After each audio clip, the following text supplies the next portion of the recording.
Show my titties to someone who owns that software already.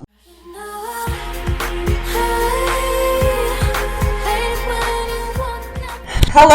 Hi! Welcome back.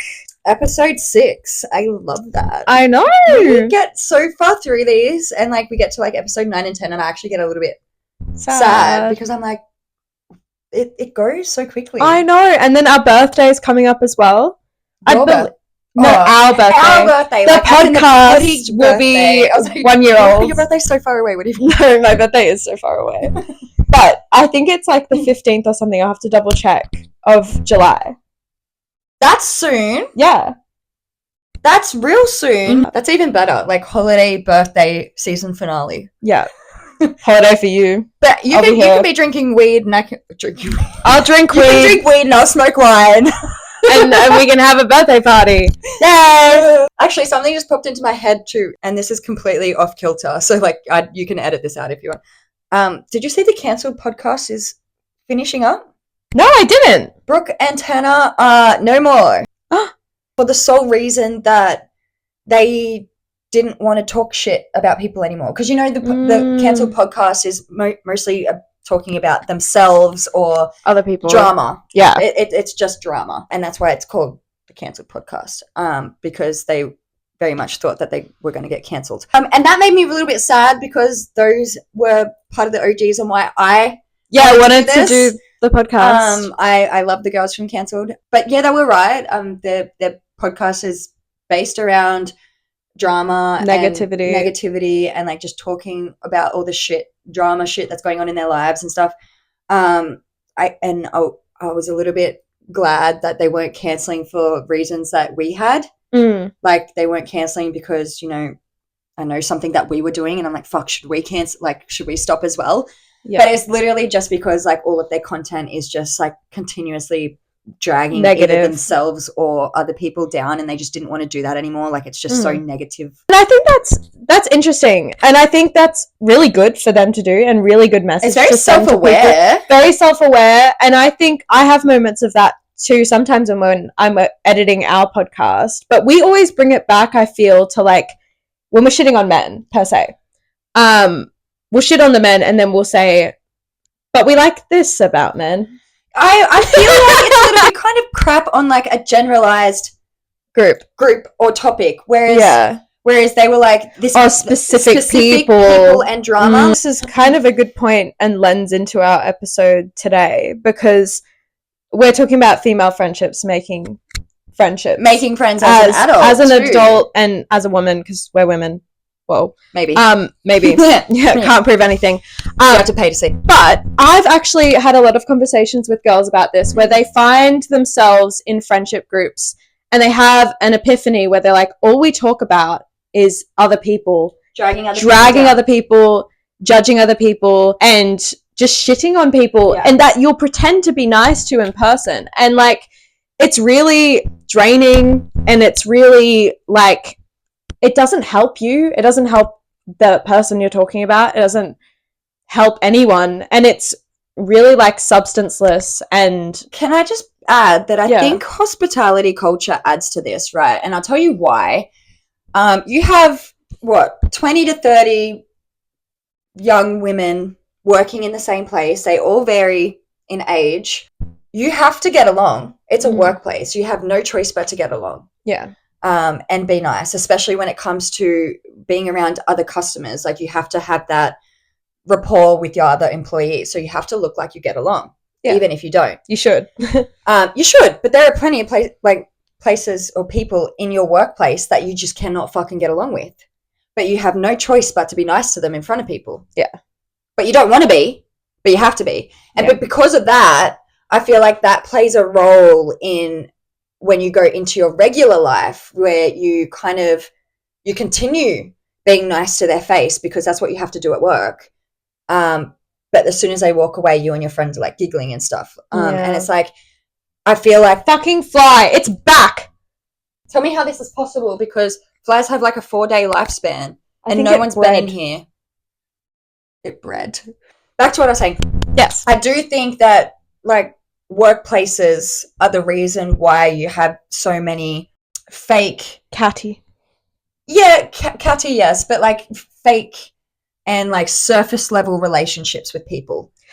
With people that you know you don't like. Yeah. Because you know you don't like them, you don't get along when you're outside of the workplace, or even when you're inside the workplace and no one's watching it, you're not getting along, you don't live the same lives, you have opinions on things, you have different friends groups, but then, like I said, you're forced to be in close proximity, you're forced to be nice to each other.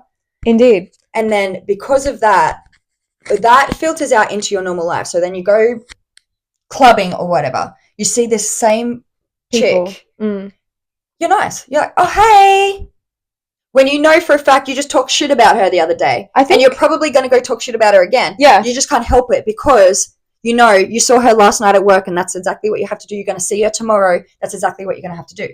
I think it's situational friendships, and I think it comes from high school, especially when a lot of these girls are younger. You're in school together, you're in work together. You see each other every day.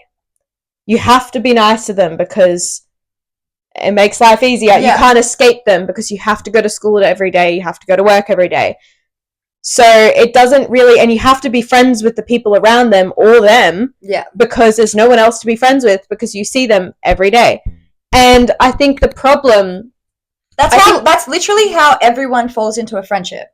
Well, most of the time, yes. Most of the time, yes. You're working with them. You've met them because you've met them on a work site, or because you've literally met them through work, like a customer that's come in through work, or like how much time do you have to actually go out and socialize to meet people? The thing is, I'm a unique case because I'm on film sets, but one of my closest friends. Film sets is work for you, so therefore you're meeting them at work. Yes. Technically, yes, but because I meet so many different people in so many different sets, and there's none of that risk of like needing to get along because you're only there for a certain amount of time. Also, one of my closest friends was my roommate. When I moved out, she was studying nursing, and I was studying acting when I moved up to the Gold Coast, and she was living with me. There was 3 of us girls living together.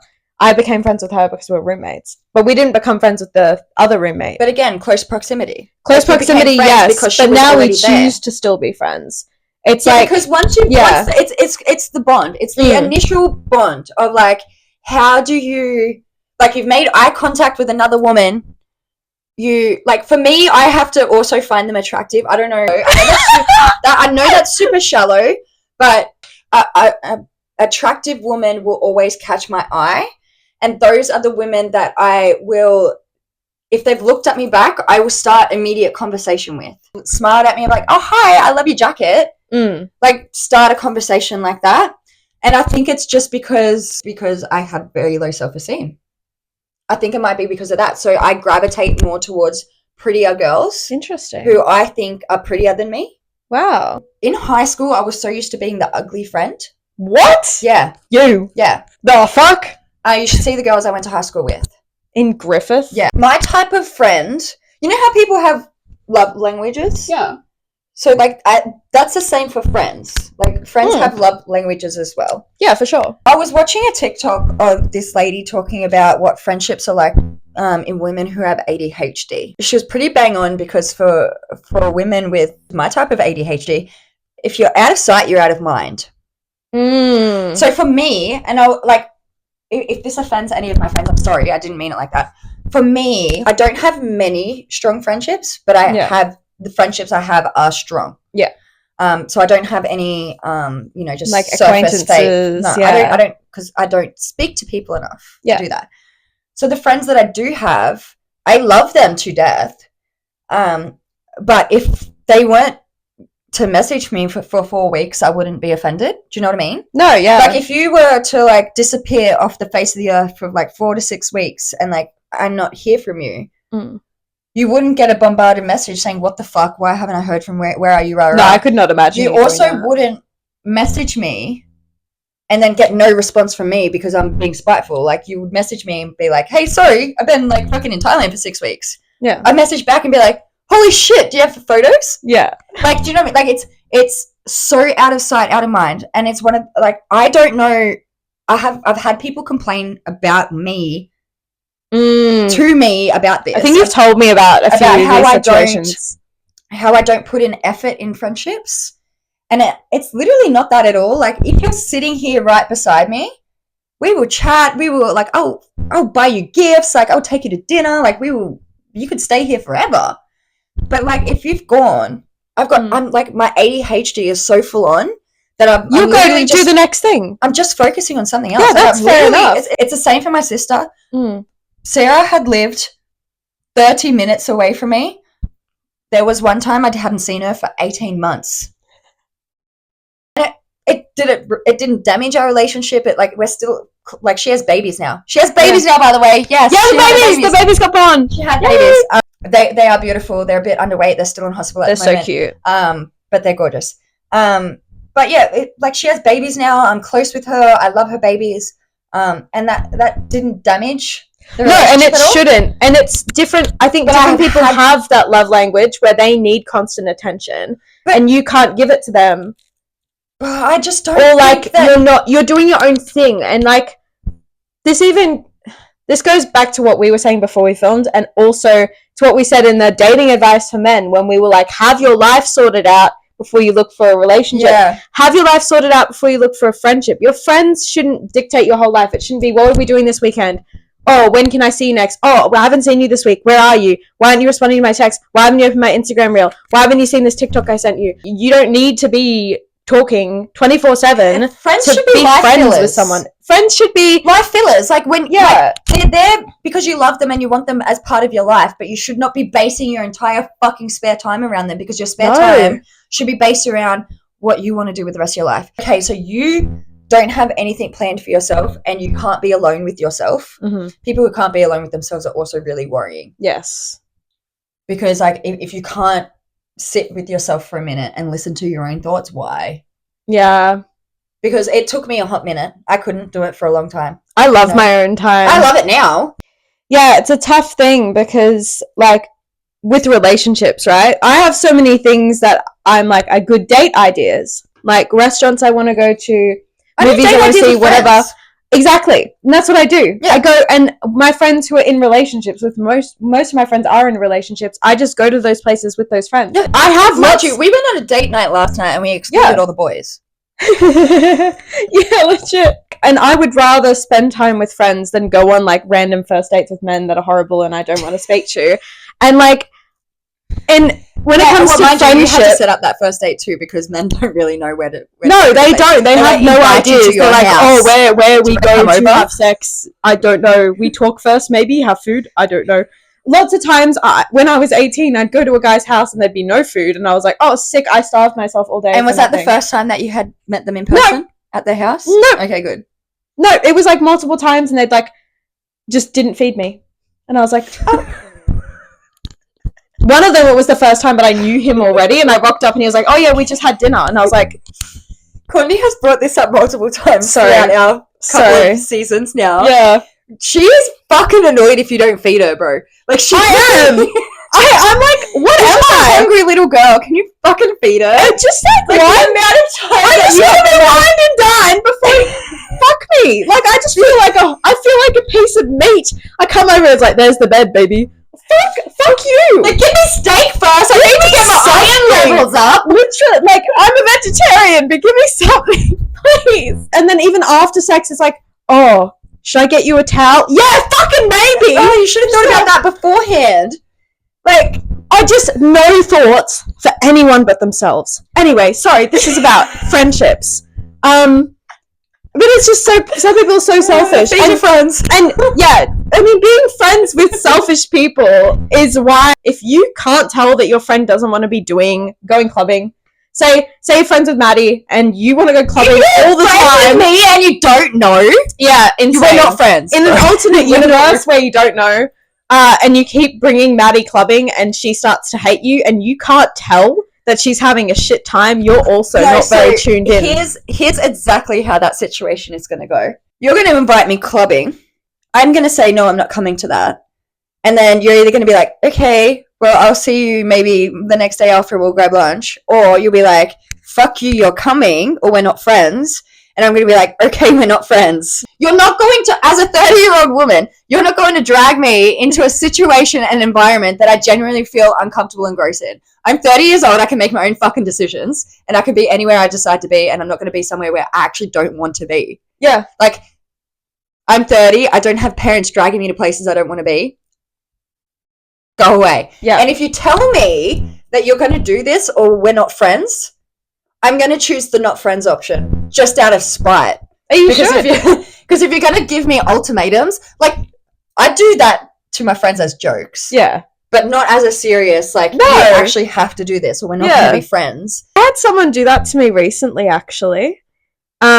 We'd gone out and we had a hotel room, and one of the girls had fallen asleep because it was really late. And we still hadn't gone out. We'd gone to dinner, had drinks, and then come back to get ready to go clubbing. And the other friend had fallen asleep. And I was really tired too. And she, like, was on the verge of tears, saying that if we didn't go out clubbing, she was going to be really upset. And it was like 2 a.m. So go yourself. Yeah, literally. And it was like... you need, like, I don't understand why you need somebody like that. Like, I mean... Yeah. Besides the fact that it's 2 a.m., like, bitch, go to bed. I don't need that friendship. Yeah. I don't need people like that in my life. I don't need people who throw ultimatums at me, who threaten me with doing things to themselves, hurting themselves. Yeah, making me feel guilty, hurting themselves, that they're going to be upset if I don't come to something, whatever. I don't need that in my life.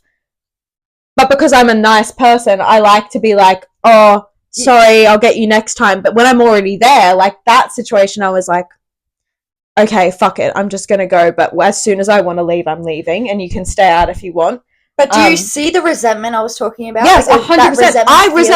I had that feeling immediately. And because I have friends, I have good friendships with other people, I was like, I don't fucking need this. No. I don't need this. Because I've got people in my life who respect me and my boundaries, and that I could text any of one of my friends anytime, cancelling right before something, going, hey, I don't feel up to this. None of them would have any problem with that. No, I mean, like, the only time where cancelling last minute is actually a kind of situation is if it costs people money. If I had to cancel because I was sick and dying, I would tell you, I'm so sorry, but I am sick and dying, I'll pay back, whatever. But, like, we know you well enough to know that if you had spent money on something, like, unless you're actually fucking dying, you're going. Oh, 100%. Because you just spent money on it. Yeah. But that's what I mean. Like, pulling out last minute should be fine. It should always be fine. And even, like, life happens. Even like, from the get-go. Even, and in reverse, like, yeah, if someone asks you to do something months before, they're like, oh, in 3 months for my birthday, we're going here and doing this. And you're like, oh, I hate that. I'm not doing that. Well, not in those words. Yeah, but like, I don't enjoy doing that. That's not my thing. But if you want to grab dinner another time, and they're not okay with that, that's also, like, you know, it's not that deep. Adult friendships should be about doing things together that you enjoy doing together, and not forcing your friends to do every single fucking thing with you just because you need to do it with your friends. Like, people are very entitled when it comes to their friendships. It's like, well, you're my friend, so you should be coming to do this because this is what I want to do, and my friends, it's big for birthdays. This annoys me because, like, you know, I'm not a big birthday celebrator. Like, my ideal birthday. You've had enough birthdays. Fuck you. I've had enough. I'm past 21. I've had all the important ones now. Fuck off. No, you haven't. 30 isn't still important. All right. Well, 30 is important. 8 years. Yeah. My ideal birthday is literally going to the lolly shop, getting all my favorite fucking lollies, turning on my massive fucking heater so I don't have to wear all my layers because I don't like to take layers off when I go to the toilet. Yeah. And just renting movie after movie after movie because I don't like going to the cinemas to do that. So I'll do it on Amazon Prime. Yeah, facts. It costs me too much money. I don't like to be around cunt children. I swear a lot. I ask questions. I want to check my phone. You want to go pee halfway through. And I can't pause it. I think that even though it is hard to make friends as an adult, you shouldn't settle for friends that aren't good to you, don't respect you, and have lifestyles that don't mesh with yours. And there's nothing wrong with ending a friendship or, you know, slowly letting someone go because you've found out they don't work in your life, or from the get-go that you know that you won't get along, because you got to protect your peace. And especially since it's expensive to expensive in time, and money and mental health and emotional health and physical health to be friends with someone who's draining and an energy vampire and that you dread responding to or spending time with. That's a big one. If you dread responding to somebody, or if they genuinely give you anxiety to have a conversation with them, that's not a good sign. Like, if someone is setting off your fight or flight, I said that twice, when they're supposed to be your friend, like, friends are people that they're your support network. Yeah. So support networks, I'm having difficulty with words today. Support networks shouldn't make you feel like you're trapped. Yeah. It shouldn't make you feel anyway. They shouldn't make you feel anyway. Like, any type of negative feeling whatsoever that you have towards them, if you have that, they're not your friend. You're only as good as the people you surround yourself with. This is so true. So, like, if you're hanging around these people, you will be considered one of these people. I wonder if when you're in a friend group where your friends are bad people and they're negative and they say disgusting things about if you're a man and it's a male friend group and they say gross things about women, they do gross things, and you're so used to listening to their excuses, making excuses for them, and telling everyone they're not that bad, you've got to be one-on-one with them, whatever. And this goes for girls too, with, like, if your friends are confrontational or crazy women, because yes, there are crazy women, and making excuses for them to the point where you become, like, numb to it. And then when you are in the comment section of a video, you're like, oh, where do you find these horrible people? It's like, you've got the blinders on. You can't see the people that you're actually friends with and the people in your life, and you're disregarding and making excuses for their behavior so often that you're forgetting their behavior almost. And it's like, if someone was to blatantly ask you, it's like, oh, do you have a good friendship group? And you say, yeah, but you don't. Yeah. But you're so used to it not being good that that's become your good. But I do also feel like women hold more accountability than men. So, like, if we see a relationship where, the woman isn't treating the man's, like, one of our friends isn't treating her boyfriend that right, we say to it, like, you're being a bitch to him. Yeah. Men don't pull up other men, and I've seen this happen. Men don't pull up other men for the way they treat their woman. They stay out of it, and they literally use it. We'll stay out of it. Yeah. So whereas we'll be like, you're being a bitch to him. Like, you don't have to be a bitch. When we see a rough relationship or whatever, like, we know girls are crazy. Yeah. And guys know girls are crazy. Like, it's not a fucking secret. No. So why is it a secret that men are fucking horrible? Why? Yeah. Why would all of a sudden that guys not know this? Yeah. Because, like, half the, like, people on the trend, like, their friends and brothers are getting on and saying, what the fuck? Do you not talk about what goes on at home? I think because they're so used to turning a blind eye to it and not bringing it up that they get complacent and they just forget.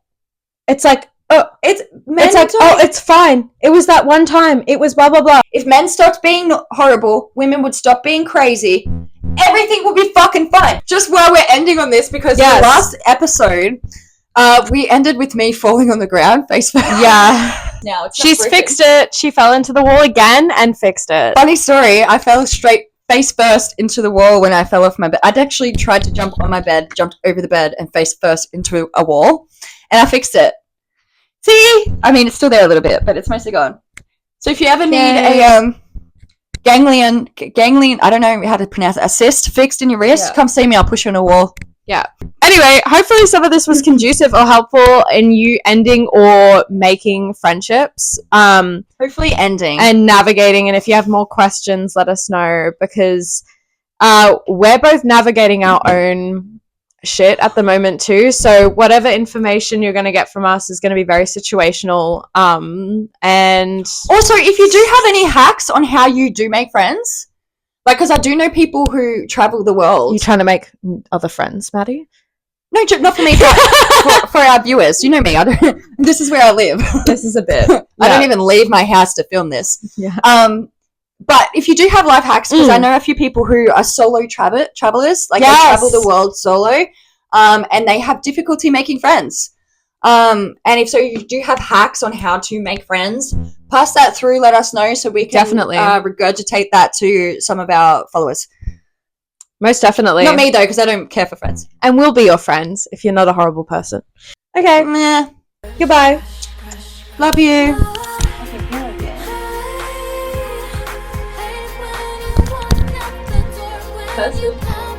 Just give me the thumbnail. What the fuck? It's my up. Bye, my friend. Bye.